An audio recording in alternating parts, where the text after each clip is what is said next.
it's still Flashback 1977 on the Press Rewind Prince Lyrics podcast, and we're deep into the unreleased songs from the 1970s, at least the unreleased 70 songs that I've heard. Nothing I can do about songs like Aces, Hey Lover, Body Freeze, Never Really Fell Out of Love with You, and the like, but I've got a good one for you on this episode. A much discussed but only recently heard by the masses, Neurotic Lover's Bedroom, baby. And it's here to blow your mind from every angle. The title alone should intrigue you if you aren't familiar, but by the end of this episode you most definitely will be. So briefly, this song is essentially a Prince experimental goof-off track using his new drum machine. A drum machine that he received as a gift from his new manager, Owen Husney. Not the Linn LM1 drum machine that he would make a lot of his 90s hits, especially early 90s hits, using.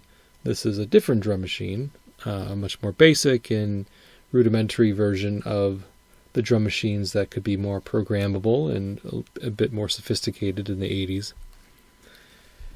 Also on this song is kind of a unique aspect of its performance is that he does not use his falsetto. So anybody who's familiar with the For You, Prince, and Dirty Mind albums know that Prince relied heavily on his falsetto when performing these songs. And even on a lot of the demos that we've heard thus far, Prince's falsetto is front and center. Not on Neurotic Lover's Bedroom. He does not use that. He does not incorporate that vocal technique. Here he seems to be mostly just talking over the drum machine and some funk guitar. He has like a psychedelic guitar freak out section of the song in the middle and then again towards the end. But I mean, when I was thinking of like what kind of influence might Prince have had in the creation of this song, the two bands or artists that I came up with, and I'm sure that there's more, so please, again, fill me in if you think there are better examples of maybe a song or an artist that was doing something similar to what Prince does on this song, on Neurotic Lover's Bedroom. But I thought of Parliament and I thought of Barry White. And the reason why I thought of Parliament and Barry White is because both Parliament and Barry White songs often employ kind of a spoken intro. The Parliament songs that I'm most thinking of where George Clinton uses this technique is in songs like P-Funk Wants to Get Funked Up, Mothership Connection, songs like Dr. Funkenstein, and there's a lot more. Certainly those are just some of the more well-known Parliament songs where George Clinton kind of intros it with a spoken word section and will pepper additional spoken word verses throughout the song. Barry White also would sometimes do this, would employ this technique. He did it on I'm Gonna Love You Just a Little More Baby and Love Serenade. Those are songs where Barry White in his baritone would kind of introduce the song and introduce the theme of the song, which is usually, for Barry, it's going to be more love and sex related.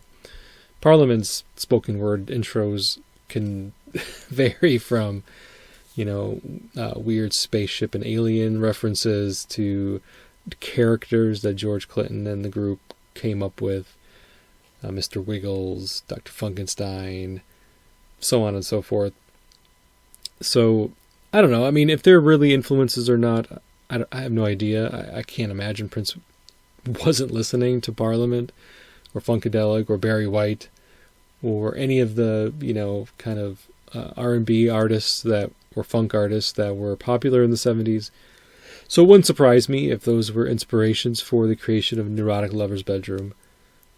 But again, I don't know what I don't know. So if you guys can think of a even better example, a more clear connection that could be made between Neurotic Lover's Bedroom and maybe something else by someone else, please let me know, because I would love to be aware or made aware of that. So the general overall topic of this song, you can probably guess from the title, sex. I think that the title alone inspires intrigue, kind of like the title to a song called Vagina, for example, it makes you want to know what the song is about.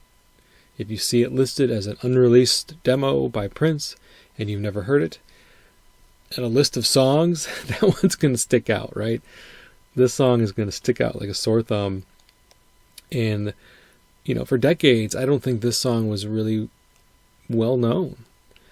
It was only basically 2 or 3 years ago when this song became more widely heard, thanks to someone leaking it, someone who had access to it.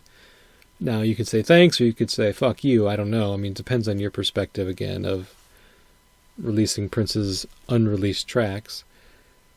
I say thank you, because I really want to hear the song, and it's not like, in 2022, the state's just pouring music out of the vault and delivering it straight to our eardrums. I mean, it's been a year since we received Welcome to America, anything kind of like unheard from the vault. So, I guess we had the Do Me Baby single that came out on streaming earlier or later in 2021, and then we received the physical copies if we ordered one earlier this year.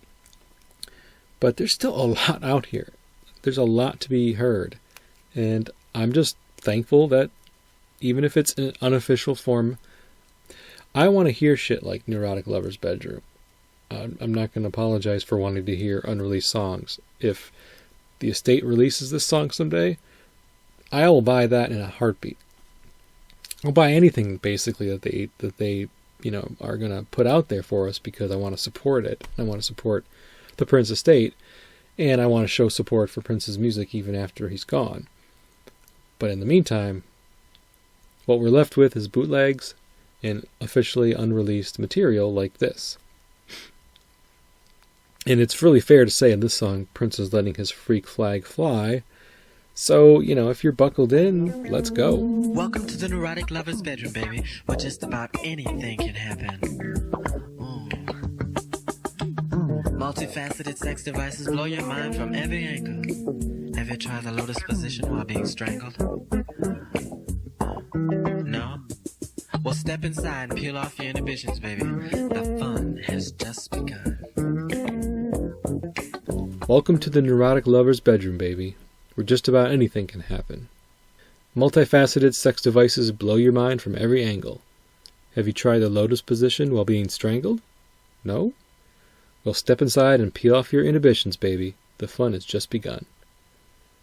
So Prince is speaking those lines, so that's basically what you can call the first verse. So he's kind of coming across as like a genial host, or maybe even a carnival barker in some ways, like welcoming us or welcoming his lover to the Neurotic Lover's Bedroom. So he's even got a name for it. It's not just welcome to my bedroom, baby. It's the Neurotic Lover's Bedroom. So, very official sounding title that he's got going on there. A couple things that I think are interesting in here, besides the name of the song, which I'll talk about in a minute. But the use of the word sex devices. So fans of Darling Nikki will have already made the connection probably in their mind. She had so many devices, everything that money could buy. So in that song, in Darling Nikki, he's using the word devices there, also to kind of imply that it's sex devices or sex toys. And of course, he's prefacing the word devices in Neurotic Lover's Bedroom by using the word sex as a descriptor. So multifaceted sex devices. There's no confusion as to what kind of devices he's talking about. In Darling Nikki, it's implied. And I think, again, it's more implied in that song. Here it's much more upfront. Regardless, he liked to use this word, devices, to kind of describe what I would call a sex toy. So I think a sex toy is more of a common colloquial term to use for, an array of different devices or toys, or sex toys or sex devices are general enough that you can use your imagination and fill in the blanks as to what potentially could be here, could be used. what's part of the neurotic lover's bedroom.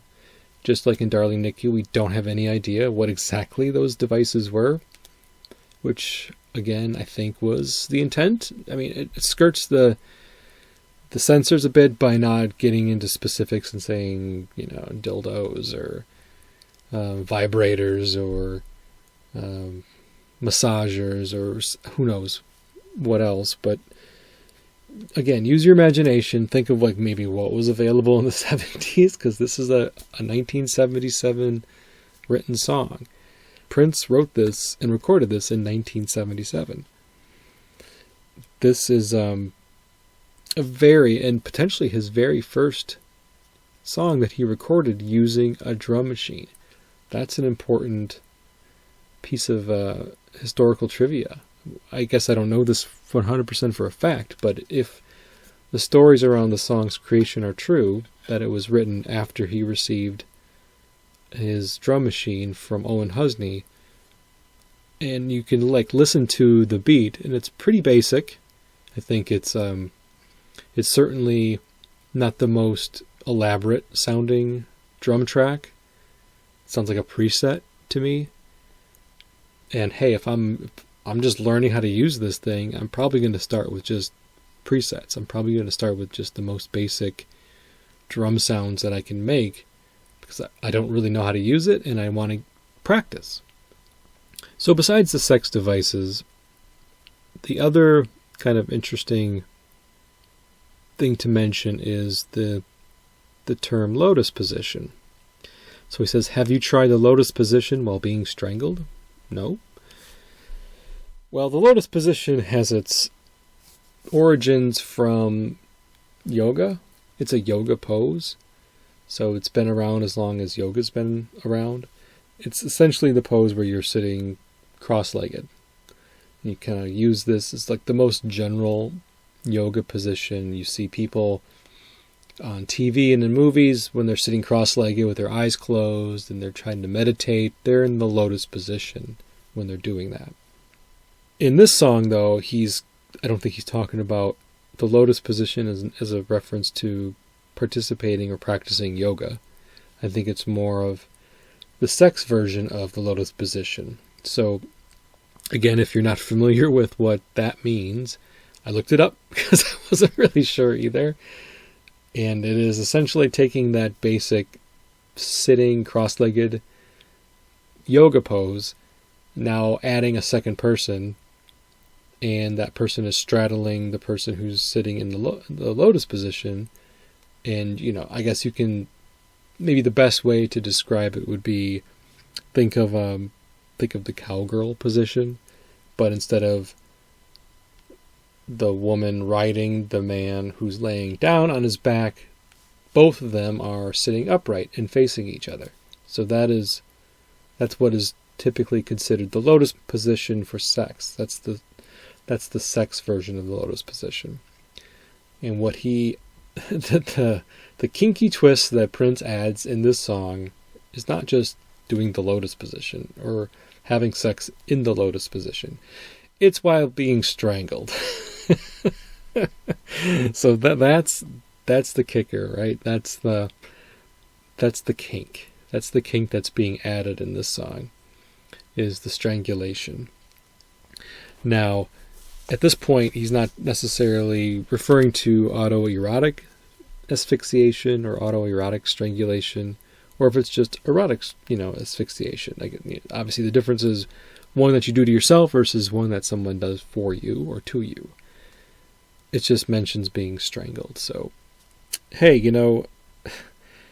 this has been, I would say that it's, if you're, again, not familiar with strangulation as a reference to its appeal for sexual pleasure, one of the outcomes of asphyxiation is to restrict oxygen to your brain, which I guess kind of gives you a bit of a high. Like when you lose oxygen to the brain, you're kind of losing a little bit of your inhibitions. I mean, he mentions peel off your inhibitions because you're not completely coherent, not completely lucid. And how it's described is that in this state where you're like half conscious and you're losing consciousness due to lack of oxygen to the brain when you're being strangled or asphyxiated, is that it somehow enhances sexual pleasure. So if you can do the two things simultaneously, then the orgasms are supposed to be that much better, that much more intense. And so that's why there have been, unfortunately, deaths due to autoerotic asphyxiation, because you're losing consciousness as you're achieving orgasm while participating in this. The problem is, the longer you lose consciousness, the less conscious you'll be, by definition, to stop the strangulation from going too far. So people lose consciousness completely, and then they basically hang themselves because they are no longer able to stop the asphyxiation. So obviously it's a lot safer if this is done with a partner who then can stop the asphyxiation on your behalf.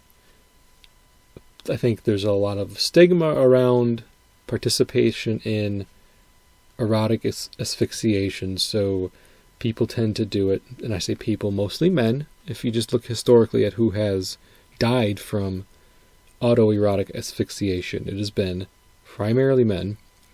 And there's, like I said, probably some stigma and some embarrassment around this, where men prefer to do this alone, or maybe they're not comfortable telling or asking even partners that they have to help them participate in this. Of course, if they're single, who are you going to ask, right? Who are you going to ask if you're a single man or woman to help you with this, unless you hire somebody? So it's kind of like a vicious circle. People who are ashamed to let anybody else know that they enjoy this practice do it on their own. Doing it on their own is dangerous inherently. Sometimes that leads to death, and it just kind of the cycle of embarrassment, because then, oh, so-and-so died from autoerotic asphyxiation. What a freak. That's not my perception. Don't take that the wrong way. I'm thinking, like, this is what people, our society, will often think of people who they find out have participated in this and unfortunately passed away because of this. But I don't want to put too much of a dark cloud over the song, because it's kind of funny. I mean, Prince is not trying to be serious in the song whatsoever. I mean, he's really speaking these lyrics, not really singing. He's speaking these lyrics very tongue in cheek, with a lot of wit behind him. I think he's doing a good job of being subversive while also being clever. I mean, there's a lot of subversiveness to just talking about sex in general in a song, in the 70s especially, and sex this starkly. And then to add some kink to it certainly ups the subversive angle. Hello, my sweet. Want some stuff? Help yourself. Unless, of course, you're high enough. Take off your clothes. I want to show you a trick. But first, I'd like you to meet a friend of mine. Say hello to my... Oh, that's it. Hold it right there. Don't move. I got the jam, baby. If you got the groove. It ain't nothing but a hammer, baby. You got the block. Stop jiving, baby. Let's rock. Hello, my sweet. Want some stuff? Help yourself, unless, of course, you're high enough. Take off your clothes. I want to show you a trick. But first, I'd like you to meet a friend of mine. Say hello to my... Oh, that's it. Hold it right there. Don't move. I got the jam, baby, if you got the groove. It ain't nothing but a hammer, baby, and you got the block. Stop driving, baby. Let's rock. So in verse 2, Prince is still talking about sex, but now he's added yet another subversive element to the song, and now he's talking about drugs too. I mean, he starts the second verse by making an exaggerated sniffing or snorting sound. So that is right before he says, "Hello, my sweet, want some stuff?" So even though he doesn't actually say the word cocaine, it's pretty obvious he's referring to the use of cocaine here. Want some stuff, want some cocaine? I just snorted some myself. Do you want some? I'm sharing it with you if you want it. Help yourself, of course, unless you're high enough. So again, no question, I don't think, what he's referring to here. So you've got erotic asphyxiation, you've got illicit drug use. Prince is really going for it on this track. And later in this verse, he self-censors. I want to show you a trick. First, I'd like you to meet a friend of mine, say hello to my, and then he trails off. Oh, that's it. Hold it right there, baby. So obviously he could have said dick there and it would have rhymed. And he left it intentionally out to make sure that it's not explicit. But also, I mean, this song I don't think was really meant to go anywhere. Or he wasn't going to turn this into Warner Brothers and say, hey, I'd like to elaborate, or I'd like to re-record this song at your fancy, expensive studio so I can maybe put it on my debut album. I don't think that was really ever a thought in his mind. So just the whole self-censoring thing is just a common trope in songs, because prior to a certain period of time, cursing or even speaking bluntly about sex or sexual organs was just not something people did. So this was their way of saying something dirty without saying something dirty, and Prince became a master of this until he decided to just say, fuck it, I'm going to say whatever I want to say, dirty or not. But especially in these early years, he was still, basically playing the game. And the game meant you can't say things like vagina. You can't say things like dick or penis. You can't say things, you can't say fucking. It wouldn't take much longer before he would, but 1977, I don't even know if he wrote this or recorded this before he had his record deal or after his record deal. I think the dates are pretty vague. I think all it says is 1977, and we know that he got signed by Warner Brothers in 77. I think somebody would have to come forward and say, well, do you know when, or even Owen Husney would have to come forward and say, do you remember the month that you bought this drum machine for Prince? And if he could remember that, I'd be super impressed, because that was a long time ago. Are you ready? I said, are you ready?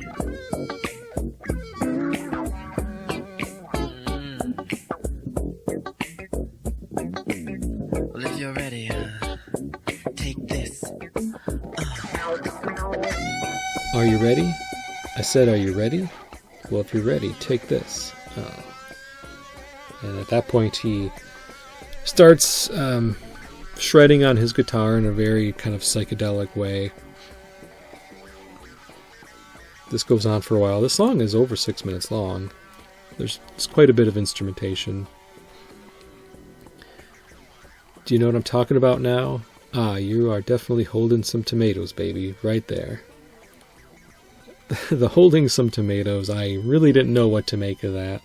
I don't know if it was a reference to her breasts. I didn't know if it was a reference to being red in the face, possibly due to the self-strangulation, or just from pleasure, general pleasure.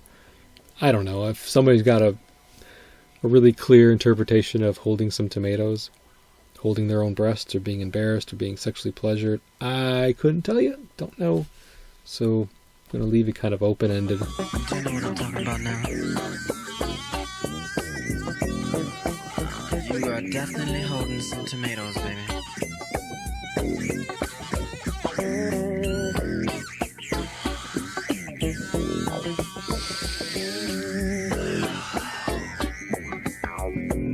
Right there.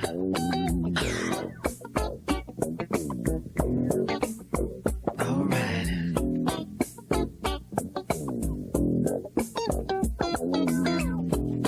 Tune in next week, baby, for another adventure from the Neurotic Lover's bedroom, where anything can happen. That's the place that owns the multifaceted sex devices that will blow your mind from every angle. If you ever try the lotus position, try it while you're being strangled. You understand what I'm saying? I mean, get a rope and strangle yourself. If you can't do it yourself, have someone do it, but strangle. You know what I mean? I mean, blue face. Just, the works. Do it up. If you're gonna do it right. Tune in next week, baby, for another adventure from the Neurotic Lover's bedroom, where anything can happen. That's the place. The multi-sex devices will blow your mind from every angle. If you ever try the lotus position, try it while you're being strangled. You understand what I'm saying? I mean, get a rope and strangle yourself. If you can't do it yourself, have someone do it, but strangle. You know what I mean? I mean, blue face, just, the works. Do it up. If you're going to do it right. And I love how he gets very adamant at the end of the song, like, seriously, strangle yourself. Like, I'm not fucking around. This is for real. You think I'm making a joke? Oh, have sex in the lotus position while being strangled. No, seriously, strangle yourself. I don't know. It's just a silly, kind of a silly song. And the title itself, Neurotic Lover's Bedroom. So, I don't know, the MC or the main character of the song, from the perspective that Prince is speaking from, doesn't seem very neurotic, at least in the neurotic, any definition of neurotic that I think of. I think of somebody who's suffering from anxiety or sensitivity or, maybe emotionally unstable. I guess if you think that this person might be emotionally unstable, if they're suggesting that you strangle yourself while having sex because it feels great, then sure, I guess they're neurotic. I just find it to be a bit funny and a bit interesting that this is the direction that he decided to go for this. Prince was a man with a sense of humor. He's exhibited his sense of humor throughout his career, even though sometimes you had to dig a little deeper to find it. And and a subversive sense of humor on top of that. And raunchy. There's nothing wrong with a bit of raunchiness to his humor. So, he's advocating drug use in this song, which he never really did, honestly, in his career. So he never glamorized drug use, at least to my awareness or to my remembrance. So this tells me he's playing a character, of course.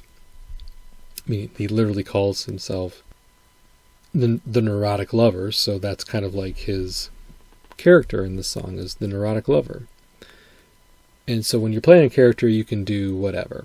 You can be kinky, you can be a drug user, you can be raunchy, and you can be funny. And I think Prince does all of these in this song. It's not like a masterpiece song, It's kind of cool. I like the elements of the guitar freakouts, like the psychedelic guitar that he incorporates. I like the nods to, Parliament, and maybe even Barry White, like I mentioned before, or possibly others. Again, let me know. And it just sounds like a 19-year-old just having fun. And he's doing it instead of like cracking jokes with his friends, like many teenagers would. He's doing it via song because he's a songwriter and he communicates best via song. So it's not always serious, right? Life isn't always serious. And just because he talks about strangulation and illicit drug use doesn't mean that you should do that. So this is definitely not him co-signing off on these activities. Do it if you like. Don't do it if you don't. And that'll do it for this episode of the Press Rewind Prince Lyrics podcast. I've been your host, Jason Brenninger. You can find the show on YouTube, Facebook, Twitter, Instagram, Discord. Server links can be found in my social media profiles, and also can access the Press Rewind Patreon if you'd like to support the show. From the Neurotic Lover's Bedroom to the Press Rewind Prince Lyrics Podcast. Peace.